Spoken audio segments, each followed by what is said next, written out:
Okay, now that we have the switch, let's work on the lid. I think just like the logic flow, we started from the mouse click, we went to the switch, we should go next to the lid, and then after that to the arm, and then the state machine, which is going to be the big boss at the end. So, okay, let's work on the lid. So I'm going to try to remember what we have here. So lid open, question mark, open lid, and close lid. Sounds good. Yep. And so let's click on the lid here. Open the full blueprint editor. I am going to not use event tick for this one. Yeah. I'm going to compile, go to the viewport. Let's get our meshes. So let's do static mesh. I think, yeah, this is the same thing with the scene. Give it a new root. Get rid of this one here. Static mesh, this is going to be the hinge. And let's go into disable show engine content. Let's go to the lid hinge. Okay. Let's click on the root, add another static mesh, call it the lid. The lid is going to be lid. There you go. So this basically will just rotate again on the x-axis. So why don't we say that we allow it to open like an aesthetic amount. That's probably going to be 45 degrees. So let's drag in the lid in here. So we can see that the rotation is messed up. So let's go and rotate it 180 degrees. I'm going to go into the side view. So probably front view, right?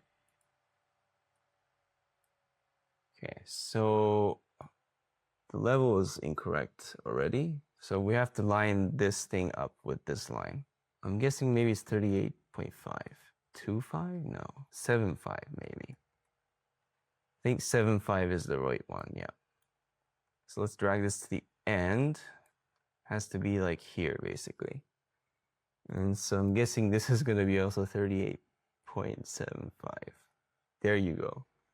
Okay, and then if I close this to 0 and I'm going to save, it should sit flush. There you go. Yep. Split perspective, that looks okay.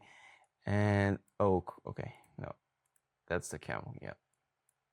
So I just realized that I just had to extend this viewport to get my camera controls. So let's reduce it down there. Okay, and I'm probably gonna make this a little bit bigger. And so this one, we should set the mesh materials. So the hinge, let's show engine content again. Now it's probably gonna be a stylistic choice, but why don't we swap it around then? So take this orange and then the hinge is gonna be our normal white.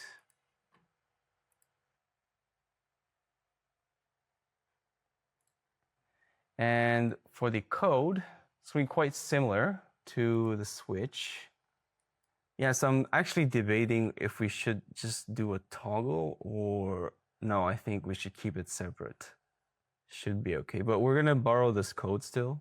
No, we should just do it from scratch. So again, do lid open question mark, and lid open is gonna be default to false because it's gonna start closed.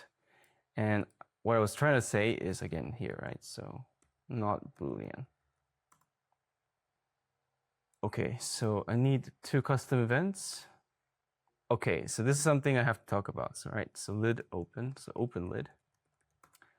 Sometimes, you know, functions, these are functions, right? I use custom events as functions, and they're actually separate functions. These are also functions too, which you can drag. But what I like to do is to keep code that I use constantly in functions, but if it's something very specific that I'm not going to repeat over and over, I put inside of the custom event. So let's duplicate that, rename it to close lid. All right, so let's see this. I said it was similar, but I don't think it is. So if lid open So we can only open the lid if our lid open is considered false, right? So it's going to be here. And if close lid is if lid open is true.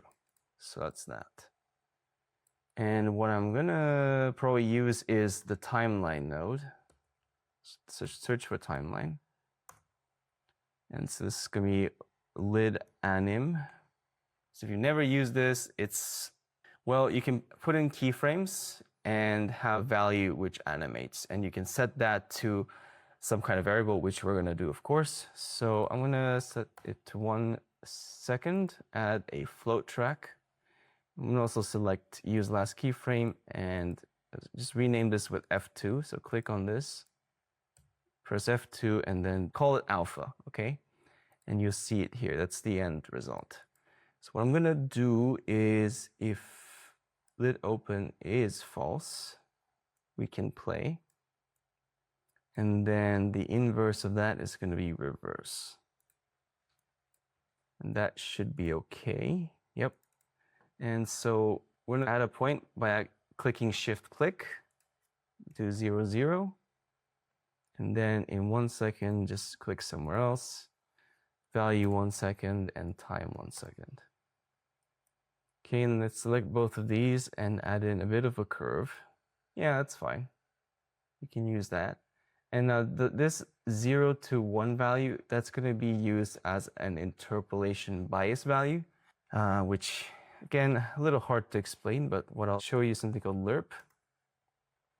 And so this basically is like the mix value between A to B. So if you have a value like, actually, we don't even have to use this, right? Because it's 0 to 1, and we all need to just go from 0 to 45, so we can just scale it up. So we have the 0 to 1 value, we scale it up by 45, right? That's it. And so this is gonna run 1 second of the animation, every single frame. And we need to set it to hinge, so we go to hinge and then set its relative rotation. Okay, and we use the update. Do a split struct pin to separate the axis, and it's going to be the x-axis.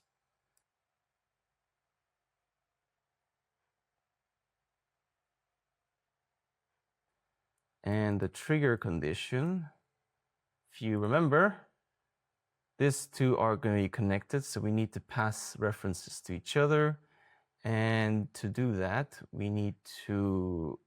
I think we need to pass the reference of the lid into the switch. So what we'll do here, we don't need that. And then what we'll do here is we'll take this, hold down V and click, get an F statement.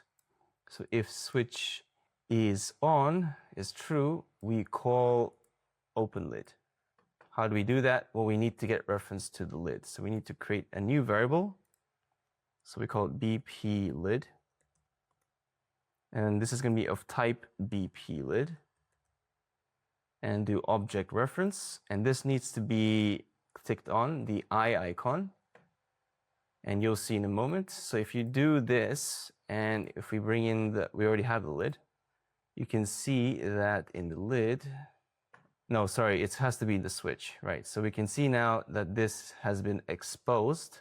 What you can do is in the drop down, or using this eyedropper tool, you can select the lid. Yep, there you go, that's it. And we get that, and we're gonna get this, and we're gonna call open lid.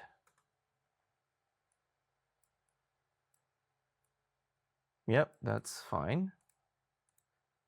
And then, of course, according to diagram, we're not able to directly close the lid because we have to wait for the arm to command it to turn off.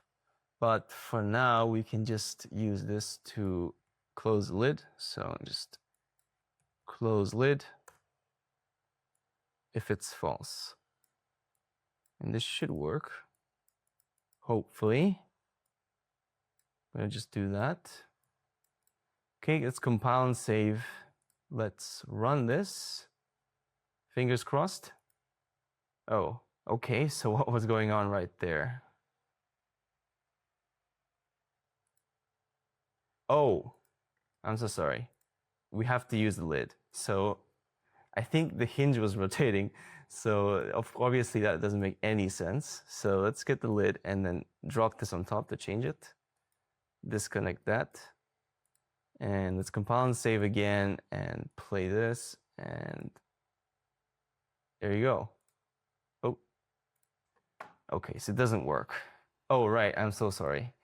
That's because we have to set, when we open the lid, we need to, yes, do the same thing, is to set the inverse of the current state. So if this was false, we need to set the true because now the lid is open.